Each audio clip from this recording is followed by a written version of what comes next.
Será que nós só usamos 10% do nosso cérebro? Pois então, sendo bem direto ao ponto, a resposta é não. Nós não usamos somente 10% do nosso cérebro. Isso, na verdade, é um grande mito. Mas vamos entender por quê. E a primeira pergunta é: da onde veio essa ideia? Curiosamente, ninguém sabe ao certo.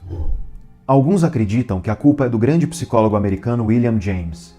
No livro The Energies of Man, de 1907, ele disse que nós estamos utilizando apenas uma pequena parte de nossos possíveis recursos mentais e físicos. Alguns acreditam que a culpa, na verdade, foi do escritor americano Lowell Thomas. Ele escreveu o prefácio de um dos livros de autoajuda mais famosos que existem, chamado Como Fazer Amigos e Influenciar Pessoas, do Dale Carnegie. Nesse prefácio, o Thomas diz que o psicólogo William James afirmava explicitamente o número 10%, o que é uma mentira. William James nunca disse isso. Mas esse livro de autoajuda foi publicado em 1937 e antes disso, em 1929, numa propaganda da enciclopédia chamada Almanaque do Mundo, já afirmavam que não há limite para o que o cérebro humano é capaz de realizar. Cientistas e psicólogos afirmam que nós usamos apenas cerca de 10% do nosso poder cerebral. Então, esse número é antigo e ninguém sabe ao certo de onde ele veio. Mas acontece que muitos autores, muitos escritores, especialmente dos livros de autoajuda, costumam usar ainda hoje esse número como se ele fosse uma verdade científica. É bastante frequente você ouvir falar por aí, ou mesmo em palestras e livros, que nós só usamos 10% do nosso cérebro. Esse número pegou. Muita gente de fato parece acreditar nele. Uma pesquisa no Reino Unido mostrou que 48% das pessoas acreditam nesse mito. A mesma pesquisa mostrou que na Holanda, 46% das pessoas acreditam. Um outro estudo, nos Estados Unidos, mostrou que 65% das pessoas acreditam que nós só usamos 10% do cérebro.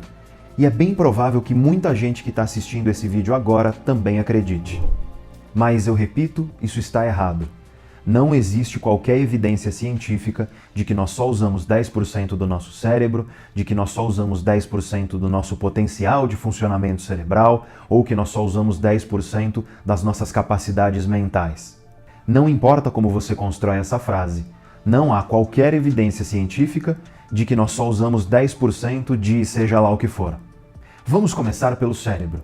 Por essa ideia de que nós só usamos 10% do cérebro.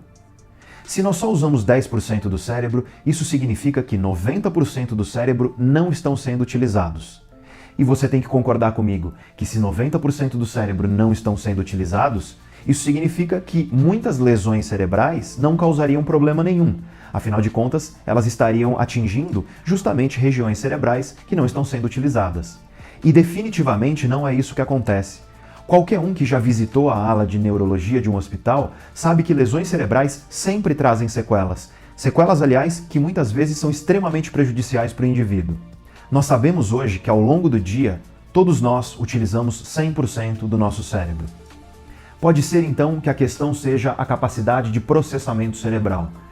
Pode ser que o nosso cérebro esteja utilizando apenas 10% da sua capacidade de processamento de informações. Ou seja, nesse caso, nós teríamos um enorme potencial de processamento de informação que não está sendo utilizado. E essa visão também não faz sentido algum. Porque, em primeiro lugar, nós nem sabemos ao certo qual é a real natureza de funcionamento do cérebro.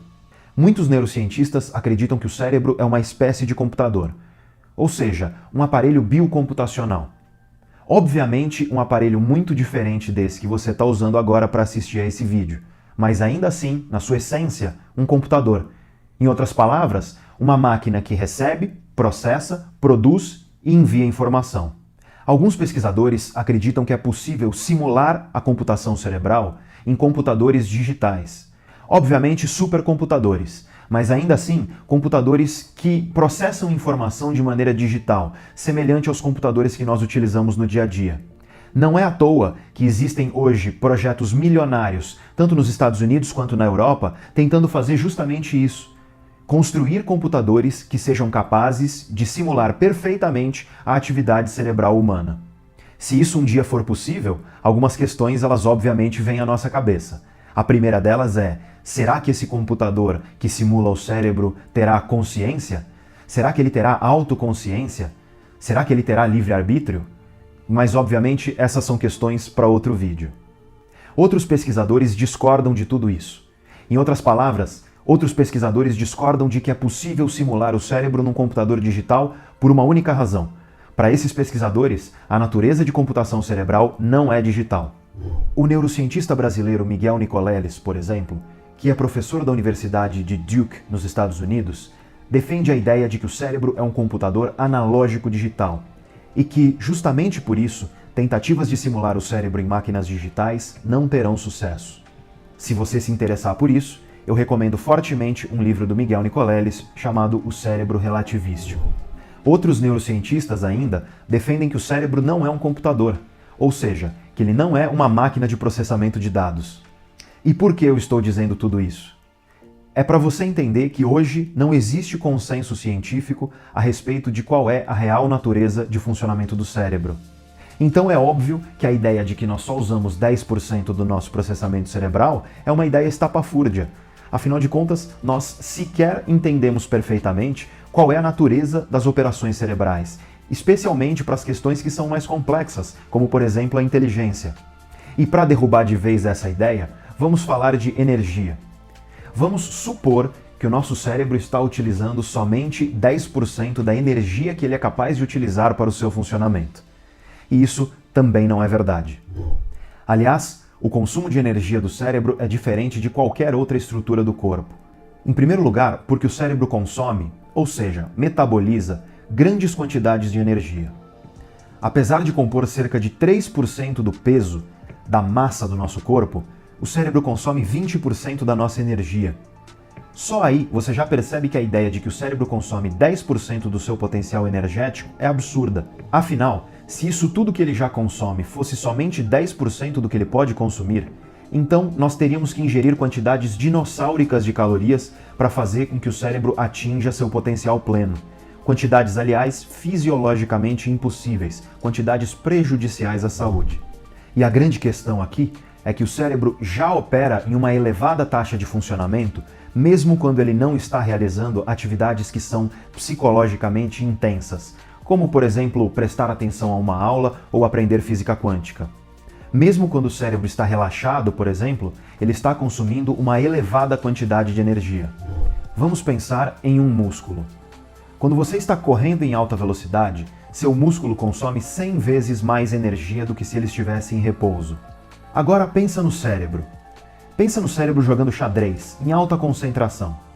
Será que ele consome muito mais energia do que se ele estivesse, por exemplo, relaxando, viajando sem prestar atenção em nada?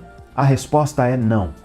Estudos sugerem que um cérebro em profunda concentração consome aproximadamente 1% a mais de energia do que um cérebro acordado, só que em repouso.